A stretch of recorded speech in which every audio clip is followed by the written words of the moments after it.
बिहार का प्रत्येक क्षेत्रों का विकास होगा अब जमकर। सूबे बिहार में एनडीए सरकार के बनने पर डॉक्टर शैलेंद्र कुमार ओझा ने दी बधाई। भाजपा प्रदेश शिक्षा प्रकोष्ठ के सह संयोजक डॉक्टर शैलेंद्र कुमार ओझा ने अपनी खुशी का इजहार करते हुए कहा कि अब बिहार का विकास प्रत्येक क्षेत्रों में एनडीए सरकार जमकर करेगी। उन्होंने कहा कि देश के प्रधानमंत्री नरेंद्र मोदी ने जिस प्रकार से पूरे देश में बेहतर काम करते हुए विश्व में एक इतिहास रचने का काम किया है, उसी तरह बिहार में बनी एनडीए सरकार बिहार का विकास करते हुए एक इतिहास बनाने का काम अवश्य करेगी।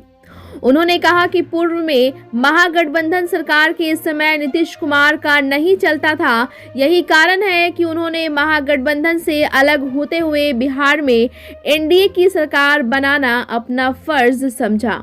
उन्होंने यह भी कहा कि एनडीए सरकार में बने उप मुख्यमंत्री सम्राट चौधरी और विजय कुमार सिन्हा बने हैं। मैं उन लोगों को बधाई देता हूं।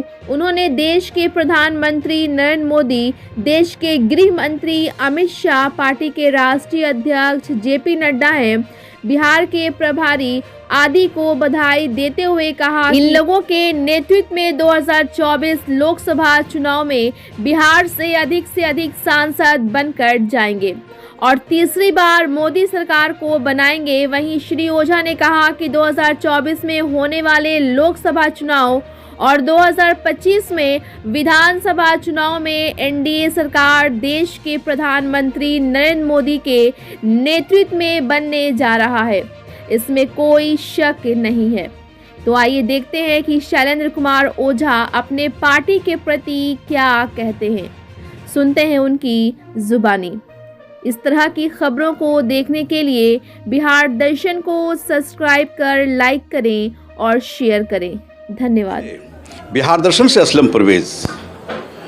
मैं आज एक ऐसे इंसान से मिला रहा हूं, ऐसे इंसान से आप लोगों का रूबरू करा रहा हूं जो प्रारंभ से ही वो भाजपा के दीवाने रहे हैं और भाजपा में रहकर उन्होंने जो काम को अंजाम दिया है, मैं उनसे रूबरू कराते हुए उनके ज़ुबानी में आपको सुनाऊंगा कि कब से वो भाजपा से जुड़े हैं। आप जान रहे हैं कि अभी पूरे देश में नहीं बल्कि विदेशों में मोदी की लहर है और मोदी इस देश के प्रधानमंत्री हैं और प्रधानमंत्री होने के नाते किस तरह से अपने देश में वो बनाने का काम कर रहे हैं, किस तरह से अपने देश को सजाने का काम कर रहे हैं, ये पूरा देश जान रहा है। आप जान रहे हैं कि अभी हाल में ही नीतीश सरकार जो एनडीए की सरकार बनी है, हालांकि मुख्यमंत्री नीतीश कुमार बने हैं लेकिन साथ ही साथ 2 उप मुख्यमंत्री बने हैं। मैं उस इंसान से आप लोगों को रूबरू करा रहा हूं कि उनके ज़ुबानी मैं सुनाऊंगा कि क्या कहना है। चूँकि आप जान रहे हैं कि बिहार में इन दिनों एनडीए की सरकार बनी है, उसके बारे में वो क्या कहेंगे, मैं आपसे रूबरू करा रहा हूँ। प्रोफेसर डॉक्टर शैलेंद्र कुमार ओझा से मैं रूबरू करा रहा हूँ। चूँकि आप जान रहे हैं कि शुरू से ही वो प्रिंसिपल रहे हैं और प्रिंसिपल के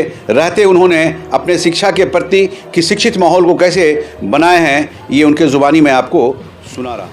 सबसे पहले बिहार दर्शन न्यूज़ में सर स्वागत है आपका। धन्यवाद। आपको भी मैं स्वागत करता हूँ, आप हमारे यहाँ उपस्थित हुए हैं, बहुत बहुत धन्यवाद। सबसे पहली खुशखबरी मैं बधाई दूँ, चूँकि आप भाजपा के प्रदेश संगठन में आए हैं, शिक्षा प्रकोष्ठ के प्रदेश सह संयोजक बने हैं।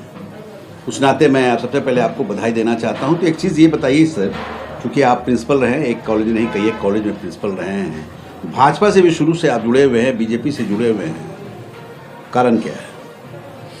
देखिए, मैं तो विद्यार्थी परिषद से लेकर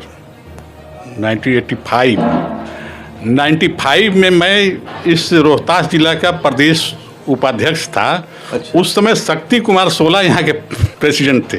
उस समय से मैं बीजेपी में हूँ। अच्छा। इसके बाद मैं क्या बताऊँ, युवा मोर्चा में भी मैं रहा हूँ और उस समय मेरे अध्यक्ष यही नित्यानंद राय जी थे। अच्छा। कभी केंद्रीय जो गृह राज्य मंत्री हैं, उनके कार्य समिति में मैं था, प्रदेश कार्य समिति सदस्य। अच्छा। वर्तमान में मैं 2022 तक लगातार प्रदेश कार्य समिति लगभग 20 वर्षों से प्रदेश कार्य समिति का सदस्य हूँ। पूर्व में प्रदेश शिक्षा मंच का उपाध्यक्ष था, अभी शिक्षक प्रकोष्ठ हो गया है। अच्छा। और वर्तमान में मैं आपके माध्यम से मैं अपने प्रदेश अध्यक्ष सम्राट चौधरी और विजय सिन्हा जी को मैं धन्यवाद देता हूं कि आप लोगों ने मुझे पुनः पूरे प्रदेश के सहसंयोजक के रूप में, शिक्षक प्रकोष्ठ के रूप में जो दायित्व दिया है, जो आपने दायित्व दिया हो, मैं आपका आभार व्यक्त करता हूं आपके माध्यम से। तो सर एक चीज़ है कि अभी एनडीए की सरकार बन गई है और नीतीश कुमार हालांकि उसके मुख्यमंत्री हैं, लेकिन उप मुख्यमंत्री के रूप में सम्राट चौधरी भी हैं और विजय सिन्हा जी भी हैं। देखिए, कैसा लग रहा है? ये जो है ना स्वाभाविक गठबंधन है। अच्छा। मैं क्या बताऊँ आपको, ये क्योंकि ये नेचुरल गठबंधन है। अच्छा। जब ये साथ रहते हैं, क्योंकि दोनों की विचारधाराएं अंशतः मोटा मोटी समान है और दोनों जो हैं वो राष्ट्र के प्रति और हमारे प्रदेश के प्रति, कैसे आप जानते हैं कि जब नीतीश जी आए और तो हमारे प्रदेश के क्या व्यवस्था थी, जंगल राज की आप में सभी लोग जानते हैं और गठबंधन की सरकार थी। लेकिन थोड़ा सा बीच में मनभेद कह सकते हैं, मनभेद आया तो दूरी बढ़ी, लेकिन पुनः स्वतः एक हो गए और हमें आशा है यह जो है इसकी उन्नति हो सकती है, प्रदेश का विकास होगा। और अब तो मुख्य रोल में हमारे दो उप मुख्यमंत्री आ गए, सम्राट चौधरी आ गए और विजय सिन्हा साहब आ गए। अब क्या कहना है, अब और तेज़ी से विकास होगा और आने वाले समय में लोकसभा चुनाव में मैं तो अपने प्रधानमंत्री का दीवाना हूँ। और प्रधानमंत्री सिर्फ हमारे देश के नहीं, विश्व के ये नेता हैं। अमेरिका जैसा राष्ट्र जो है इनका गुणगान करता है, इनको नतमस्तक करता है, इनके नेतृत्व को स्वीकारता है। तो हमारा विश्व में इनकी डंका बजती है, तो मैं तो इनका दीवाना हूँ। अच्छा। तो सर एक सवाल है आपसे कि आप छात्र जीवन से ही बीजेपी के साथ रहे हैं? छात्र जीवन से ही मैं उस समय मैं भागलपुर में पढ़ता था। और उस समय अश्वनी चौबे जी हमारे जो हैं वो विद्यार्थी परिषद थे और इनके भाई भी थे, वो भी थे, सब लोग मिल के हम लोग विद्यार्थी परिषद का काम करते थे।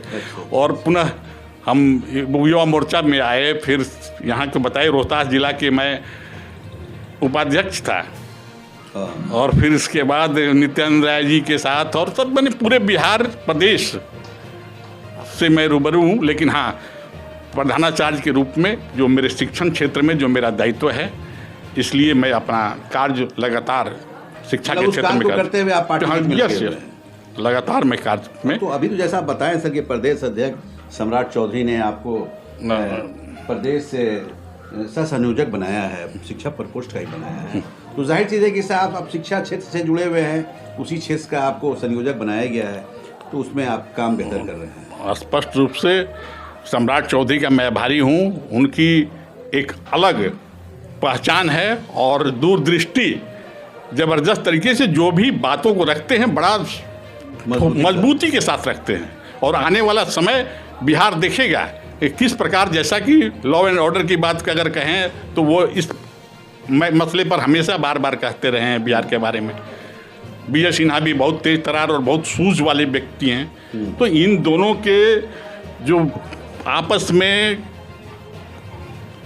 संबंध और इनके जो विचार हैं वो पूरा बिहार पर हावी होगा और इनके कर्मों के द्वारा स्पष्ट रूप से पता चलेगा कि हमारा बिहार जो है किस प्रकार आगे की ओर अग्रसरित होगा। और पूरा हम जो हैं, अब तो आने वाली, ऐसा नहीं है कि मैं आज लोकसभा और विधानसभा की बात कर रहे हैं, लोकसभा तो हम 100% जीतेंगे ही। विधानसभा में अगर ये गठबंधन रहा तो पुनः जो है सरकार हमारी बनेगी ही। देखिए प्रोफेसर, ये शैलेंद्र ओझा जी हैं और जैसा ये बता रहे हैं कि मैं शुरू से ही इस पार्टी से जुड़ा हूं और इस तरह से आप जान रहे हैं कि छात्र जीवन से ही बीजेपी के बिल्कुल दीवाने रहे हैं और आज इन्हें प्रदेश का जो कार्य करने का मौका मिला है। आप जान रहे हैं कि ये शिक्षा प्रकोष्ठ के ये सहसंयोजक बने हैं और जाहिर चीज़ है कि बनने के बाद इन्होंने जैसा कहा है कि हमारे जो प्रदेश अध्यक्ष सम्राट चौधरी हैं उनका मैं काफ़ी गुणगान गाता हूँ, काफ़ी मैं उनसे खुश हूँ कि उन्होंने मुझे मेरे कंधे पर ये जिम्मेवारी दी है। और जाहिर चीज़ है कि जब से ये मुझे जिम्मेवारी दी है मैं उस जिम्मेवारी को निभा रहा हूँ। तो सर एक चीज़ ये बताइए कि अब तो आपकी सरकार बन गई है, एनडीए की सरकार बन गई है, बिहार से लेके केंद्र तक आप ही की सरकार है। अभी ये भी देखा जा रहा है सर कि देश में लगभग राज्यों में आपकी सरकार है। हमारे नेतृत्वकर्ता कौन हैं? मोदी जी हैं। हमारे राष्ट्रीय अध्यक्ष कौन हैं? नड्डा जी हैं। और हमारे प्रभारी, बिहार के प्रभारी विनोद तावड़े जी हैं। हम लोग जो हैं भाई भतीजावाद और किसी एक जगह से नहीं बंधे हुए हैं, परिवार नहीं है, परिवार से नहीं बंधे हुए हैं। आप देख रहे हैं गुजरात, महाराष्ट्र और बिहार सब एक है और इस आधार पर हम फतह करते हैं, न कि ये नहीं कि हमारा भतीजा या संकीर्णता के आधार पर हम लोग नहीं जुड़ते हैं। इसके नेतृत्वकर्ता विश्व गुरु हो गए हैं। उनकी सोच क्या है आप देख रहे हैं। हमारे मोदी जी पूरे विश्व को लेकर हमेशा कहते हैं, सिर्फ भारत की चिंता नहीं करते हैं, आवश्यकता पड़ती है तो विदेशों की भी चिंता करते हैं, दूसरे देशों को भी सहायता पहुंचाते हैं लगातार। आप देखते हैं तो इस तरह की भावना, वसुधैव कुटुंबकम जिसका नारा है, उसको आप समेट नहीं सकते हैं। तो सर इस बार तो आप कह ही रहे हैं कि 2024 का लोकसभा, 2025 का विधानसभा जो बिहार में होने वाला है उसमें आप काफ़ी सफल रहे हैं, ये तो आप कह रहे हैं। हाँ, तो ये तो होना ही है। इसको कौन रोक सकता है? इसको कौन रोक सकता है? पूरे विपक्षी जो हैं वो जैसे ही हमारी सरकार बिहार में बनी, मैं तो गया था पटना, सबको बधाई दिया, अपने नेता को दिया, प्रेम जी को भी दिया, सम्राट चौधरी विजय सिन्हा जी को दिया, सबको। वो लगता था उत्साह, यह पार्टी है, एक नया जोश। इस पार्टी में हमारे जैसा साधारण कार्यकर्ता या इस पार्टी में सिख साधारण कार्यकर्ता को हमारा नेतृत्व कहाँ बैठा देगा आप नहीं सोच सकते हैं। क्योंकि एक साधारण कार्यकर्ता भी ये सोचता है कि मैं खुद बीजेपी हूँ। अच्छा। मैं खुद बीजेपी हूँ। यह नहीं कि हम जो हैं हर विंग में, हमारे जो हैं संगठन में सारे लोग, जो सारे बीजेपी के कार्यकर्ता एक मुश्त, ये नहीं कि इस जाति के आधार पर हम लोग कहीं लड़ते हैं, चुनाव से लेकर संगठन में हम सब एक हैं। और यही एकता हमारी शक्ति है, जिसके आधार पर हम कहते हैं कि यह जो पार्टी पूरे विश्व की नंबर 1 पार्टी है। एक सवाल ये है सर, चूँकि यही नीतीश कुमार पूर्व में यूपीए के साथ थे, महागठबंधन के साथ थे, ये आ गए एनडीए में आ गए, इस पे क्या कहेंगे? थोड़े समय के लिए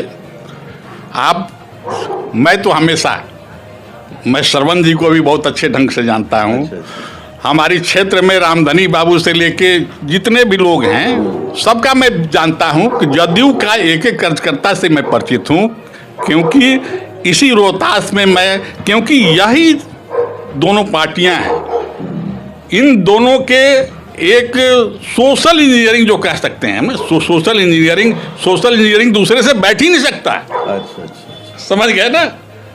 सोशल इंजीनियरिंग दूसरे से नहीं बैठ सकता। हम और बीजेपी और जदयू से ही सोशल इंजीनियरिंग बैठ सकता है, और इसी आधार पर हम पूरे प्रदेश में हमेशा राज करेंगे, झंडा गाड़ेंगे। एकदम ये कन्फर्म, एकदम हम जानते हैं। हम चूंकि जमीन से जुड़े हुए हैं, जमीन से, और आज आप प्रधानाचार्य के रूप में हैं, इसलिए आप समझ जाइए। चूंकि बहुत मैं तक जानता हूं, लोगों के हृदय में रहते हैं, और हमारे जितने छात्र हैं, जितने, चूंकि सामाजिक जीवन ही हमारा जो है छात्रों से, शिक्षकों से, उनके अभिभावकों से लगातार वार्ता होती है, कम्युनिकेशन होता है, और उस आधार पर मैं बोल रहा हूँ। ऐसा नहीं कि मैं ऐसे बात हवा में बोल रहा हूँ।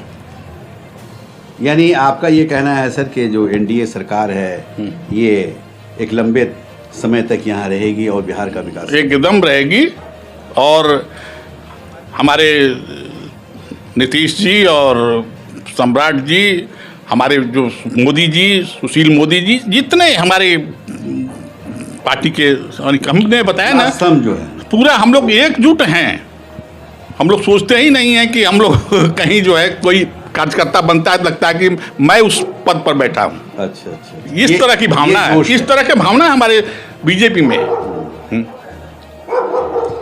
देखिए, शैलेंद्र कुमार ओझा कितने खुश हैं चूँकि एनडीए की सरकार बनी है। जैसा ये कह रहे हैं कि मैं दीवाना हूँ बीजेपी का, और जैसा ये बता रहे हैं कि प्रदेश से लेकर केंद्र तक की जो संगठन है ये मोदी सरकार की देन है, ये नड्डा जी की देन है, ये अमित शाह की देन है। चूँकि राज्यों में बीजेपी की सरकार है और कहीं ना कहीं सरकार इसलिए बनती है कि वहाँ का बेहतर काम नज़र आता है। जैसे बिहार के बगल में ही उत्तर प्रदेश है, आप वहाँ भी जान रहे हैं कि योगी सरकार है।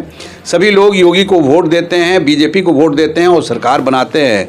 इस तरह इस बार भी बिहार में जो 2025 में चुनाव होने वाला है, उसके पहले लोकसभा चुनाव 2024 में होने वाला है। तो निश्चित तौर पे ये चैलेंज वे में कह रहे हैं कि इस बार लोकसभा में अधिक से अधिक यहाँ से जाकर बैठेंगे, यहाँ के सांसद बैठेंगे, और 2025 में जो बिहार में चुनाव होने वाला है विधानसभा का, वहाँ भी इस बार सरकार एनडीए की ही बनेगी। और इसलिए बनेगी कि एनडीए के लोग यहाँ दीवाने हैं। मुख्यमंत्री नीतीश कुमार बहुत बेहतर सोच रखते हैं और उनके साथ साथ सम्राट चौधरी, विजय सिन्हा जी या उनका जो भी ग्रुप है, जो भी एनडीए के लिए मजबूती के साथ कार्य करता है, वो सब लोग लगे हुए हैं। उन लोगों को उन लगा एक निशाना है, एक लक्ष्य है कि दिल्ली में इस बार फिर से मोदी सरकार बनानी है और बिहार में एनडीए की सरकार बनानी है। तो एक सवाल ये है सर कि एक चीज़ ये बताइए कि 2025 में जो विधानसभा का चुनाव जो होगा, तो उसमें जैसे आप कह रहे हैं कि इस बार डंके की चोट पे सरकार बनेगी, तो यूपीए के लोग क्या करेंगे सर? घंटा हिलाएंगे क्या? यूपीए के लोग तो अपने बिखरे हुए हैं। अब उत्तर प्रदेश में उत्तर प्रदेश में भी अखिलेश भाग रहे हैं। स्वाभाविक है ना, स्वाभाविक है। इन लोगों को राष्ट्र से मतलब नहीं है, इनका अपना है कि अपना कैसे ज़्यादा से ज़्यादा सीट, तो सीट का तालमेल है कि भाई उनका आपस में क्लैश होता है। अच्छा। और हम लोग का तो भाई बस। तो ऐसा क्यों हो रहा है सर? यूपीए में जो इंडिया बनाया है, इंडिया महागठबंधन या इंडिया संगठन जो बनाया है, उसमें बिखराव क्यों है? बिखराव का इन लोगों में स्वार्थ की भावना ज़्यादा है। अच्छा अच्छा। ये अपने बस प्रदेश, अपने जाति, अपने धर्म, इस तरह की वो लोग जो हैं बटे हुए हैं, एक नहीं है। और वो जो राष्ट्र की जो सोच होती है, राष्ट्र कैसे प्रगति की ओर जाए, आपने देखा गरीबों को किस प्रकार से मोदी जी ने अनाज वितरण किया, सबका साथ सबका विकास किया। आप कह रहे हैं हमारे यहाँ जो आप सोच रहे हैं कि हम तो देखते हैं, हम तो मिलते हैं, अपने मुस्लिम भाइयों से भी मिलते हैं और उनका विचार देखते हैं। वो कहते हैं कि यही एक नेता है जो भेदभाव नहीं करता है, किसी जो है धर्म में भी भेदभाव नहीं करता है। हाँ, जो विचार रहता है वो स्पष्ट बोलते हैं और स्पष्ट करते हैं। अभी सर एक चीज़ है कि अभी झारखंड में भी आप देखे कि मुख्यमंत्री चले गए अंदर। तो वही तो बात कर रहे हैं कि ये लोग जो है दिखाने के दांत कुछ और, खाने के दांत कुछ और हैं। ये बाहर से शो करते हैं कि हम जो बहुत ईमानदार हैं। और एक बात जो दो बात कर रहे हैं, हमारे मोदी जी किसके लिए करेंगे? मोदी जी का तो हम ही सब लोग हैं, पूरा राष्ट्र ही उनका परिवार है। नीतीश जी भी कहें, नीतीश जी किसके लिए करेंगे? आज तक अपने किसी पुत्र को तो आगे नहीं लाए। बिल्कुल। तो वो पूरे बिहार की बात करते हैं। तो ये सोच है। जैसे आपने देखा कि कर्पूरी ठाकुर को जो है भारत रत्न का जो असली ये दर्द किसके पास था? ये दर्द मोदी जी के पास था, तभी ये भारत रत्न इतने सालों से जो हम बिहार की बात कर रहे हैं, इतने सालों से लोग थे। कांग्रेस की सरकार थी, जो लालू जी कहते हैं कि हमारी सरकार थी, क्यों नहीं दिला पाए? लेकिन जब भी कोई मांग सही रूप में उठता है, जरूर जो हमारे मोदी जी सोचे होंगे कि नहीं, यह जो मांग जायज़ है और भारत रत्न कर्पूरी ठाकुर जी को दिया। तो इस तरह की एक सवाल और है सर कि जिस तरह से लगातार ईडी का छापा बिहार में भी पड़ रहा है और लालू जी जांच की जा रही है, क्या कहेंगे? देखिए, ये जो है कानूनी प्रक्रिया है। अब हम हो चाहे कोई हो, वो कानून के अंतर्गत आता है। तो वो सेंट्रल एजेंसी खामखा जो करेगा वो पाएगा, जैसा करेगा वैसा पाएगा। अच्छा। अब मैंने आप इसमें तो कोई दो मत नहीं है, ठीक है पॉपुलैरिटी कुछ हद तक है, तो पॉपुलैरिटी किस आधार पर? आपने क्या किया है जब आप सत्ता में थे? तो क्या किए? जॉब के बदले जमीन, के बदले जॉब। ये तो सब लोग जानते हैं। कोई अब ठीक है, आप जो है कितने दिनों तक जाति को बुलाइएगा? आप कितने दिनों तक भरमाइएगा कि MOI समीकरण, ये समीकरण टूट गया है बिहार में, अब ये समीकरण काम नहीं करेगा। एक अंतिम प्रश्न है सर, एक अंतिम प्रश्न ये है कि बिंगे आप शिक्षा प्रकोष्ठ के जो आप सह संयोजक बने हैं, तो आप उस नाते आप बिहार वासियों को क्या मैसेज देंगे, चूँकि सरकार आपकी NDA की नहीं, मैसेज क्या देंगे? देखिए, शिक्षा के क्षेत्र में हम देख रहे हैं ज़्यादा से ज़्यादा अभी अपॉइंटमेंट हुआ है। ये ज़रूर हमारी सरकार जो है समझ में आई है कि नहीं, शिक्षकों की कमी है, शिक्षकों की ज़्यादा से ज़्यादा जो है अपॉइंटमेंट हुआ है। हम लोग जो हैं अभी परीक्षा के समय भी लगातार कॉलेज जा रहे हैं। कॉलेज में ऑनलाइन क्लासेज जो पहले नहीं होता था, लेकिन स्पष्ट है कि अभी ध्यान हमारे शिक्षा पर विशेष रूप से दिया जा रहा है कि ऑनलाइन क्लासेज, तो हम जागृत हुए हैं। अच्छा। कहीं थोड़ा सा शिक्षा के क्षेत्र में जरूर कमी थी, जिसको हम लोग दूर करने का प्रयास कर रहे हैं। तो ये देन सर किसका मान रहे हैं आप, नीतीश कुमार का या तेजस्वी यादव? नहीं, ये देन हम नीतीश जी का कह सकते हैं। जब उसमें भी जब दोनों थे तो ये सोच किसका है? के पाठक जी को लाने वाले कौन है? नीतीश जी लाने वाले हैं। स्पष्ट रूप से जो अच्छा काम है उसको बताया जाएगा, तो सभी जानते हैं। तो इस बार भी उसको आगे बढ़ाने की कोशिश अवश्य। देखिए, शैलेंद्र कुमार ओझा, चूँकि आप जान रहे हैं कि शिक्षा प्रकोष्ठ की ये संयोजक हैं, भाजपा से जुड़े हुए हैं, शुरू से भी जुड़े हुए हैं, छात्र जीवन से जुड़े हुए हैं, और इन्हें बहुत खुशी है कि इस बार NDA की सरकार जो बनी है वो एक करिश्माई अंदाज में बनी है और एक ऐतिहासिक रूप में ये कार्य करेगी और कार्य कर उस तक ले जाएगी जहाँ पे बिहार हमारा जो है वो विकास ही विकास की ओर नज़र आएगा। वो शिक्षा का क्षेत्र में हो या किसी भी क्षेत्र में हो, बिहार मेरा अव्वल रहा है, अव्वल रहेगा। जाहिर चीज़ है कि यहाँ सरकार अब जो नीतीश कुमार बने हैं अब NDA के मुख्यमंत्री हैं, और जब NDA के साथ वो जुड़ गए हैं तो केंद्र में आप जान रहे हैं कि मोदी सरकार है और बिहार में है। यही कारण है कि ये इनका कहना है कि बिहार बहुत तेज़ी से विकास करेगा। बिहार दर्शन से असलम परवेज़।